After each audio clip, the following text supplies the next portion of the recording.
Daylight, my MVVs, welcome. Olori Naomi's triumph over the Oyo state government, how she defied all odds and reclaimed her honor. Now, if you watch closely from December when that event happened, you'll find out that, it was looking like something that was masterminded from the pit of hell to bring disrepute into the name of Queen Naomi. Not just that, they were ready to just finish the lady. But God was there for her, okay? This whole thing that has happened for me there, I would want to say to you that it's a story of resilience, royalty, and divine victory. Now, in the world of royalty, power struggle, political maneuvers, and unseen battles are as common as the crown that adorn the heads of kings and queens. But very few have faced the kind of storm that our baby girl, Olori Naomi, prophetess, beautiful, Queen Naomi has withered in recent times. We were all here. We saw it on the 18th of December was that day that I will never forget when I woke up very early and I was telling you that we had sent people to Ibadan. Something is happening. I don't know if you remember. There's something is happening. They said that if event is no longer happening, there was a fight. And at that time, we were not even aware of what had happened. And remember, I did that just around 11. Okay. Now, her journey has been one of trials, setback, and silent warfare. Yet she has emerged stronger, more radiant, and more victorious than ever before. She is so relaxed. If you see her now, she is just so relaxed. Just, praising her God, knowing that God is able to deliver her from whatever the enemy has planted for her. Her latest victory, a triumph over the Oyo state government, an unexpected but defining moment in her royal and spiritual journey. The conflict, a queen caught in political, bureaucratic web. This is what this is about. Now, some people might want to say, Dad, why would you say that? This is a political and bureaucratic web, my dear. For months, whisper had circulated about a deliberate effort to restrain Queen Naomi's movement and limit her access, to international recognition, limit her access to the monarch who is so over heels in love with this woman, to limit her access to the palace, limit her access to social world, social media, her fans, and all of that. Yes, they did everything. It all began when, she made arrangements to go feed children, take care of them, celebrate with them. She sent people to buy things from China. She budgeted 25 million naira to give to these children, 5,000 naira. But, when these people saw it and they knew that after this is going to be something else, they decided to go against her. They did everything. Some said it was, of course, she was overdoing everything. She was showing off too much. Instead of her to go, some people said that she insulted the Yoruba elite across the globe. So she deserved to be in jail for the stampede. People started pulling strings left, right, and center. Naomi was the one who submitted herself to the police.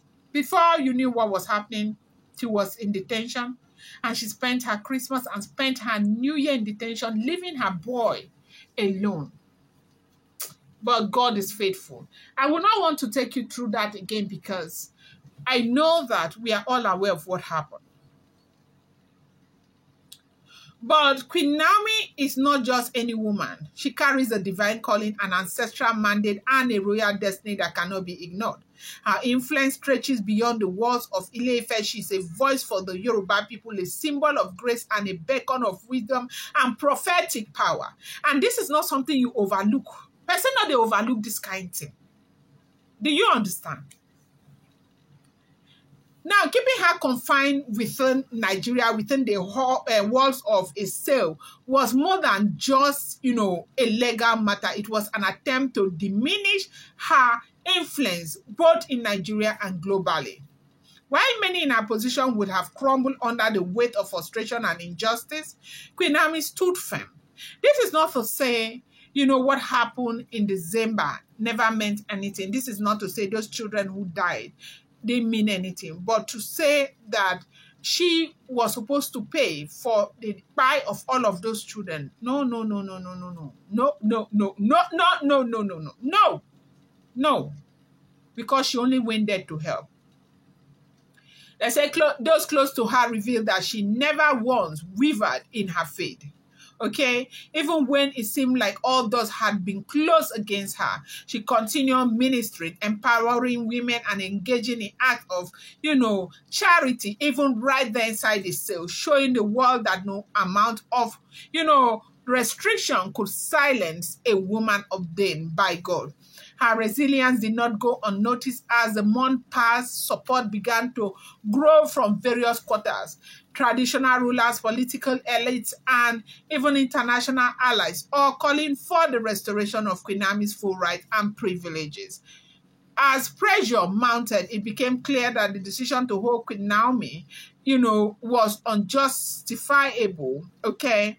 Public outcry increased, and behind the scene, powerful forces began working tirelessly. The Oni of Ife to ensure justice was served. It was not long before the Oyo State government had no choice but to release the hold of Queen Naomi and, freed her of every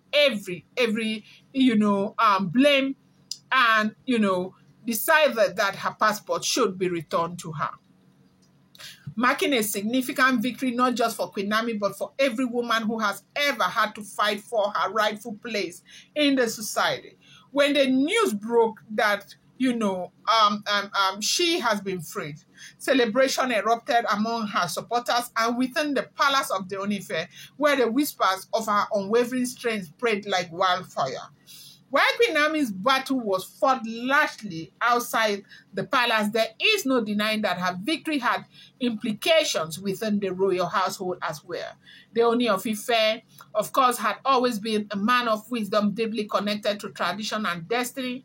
Though he remained diplomatic throughout the ordeal, those who understood royal politics knew that his influence, whether direct or indirect, played a role in ensuring Queen Naomi's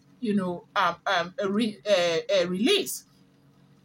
His decision to resume, international trip with her to affirm her position as the mother of his Prince Tadenikawo and to publicly acknowledge her continued importance in his life speaks volume. And, Oni is being celebrated for that.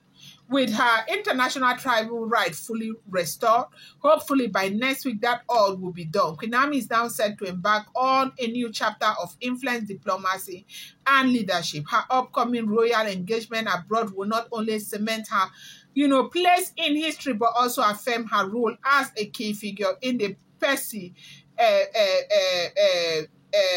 region of Yoruba culture and heritage. Her triumph over the Oyo State governor is not just a legal victory, it is a spiritual and symbolic victory. It is proof that when a woman walks in her divine calling, no earthly force can keep her from, fulfilling her destiny. As she prepares to take her place on the world stage once again, Queen Naomi, story serve as a lesson to all. No setback is permanent, no position is stronger than divine purpose.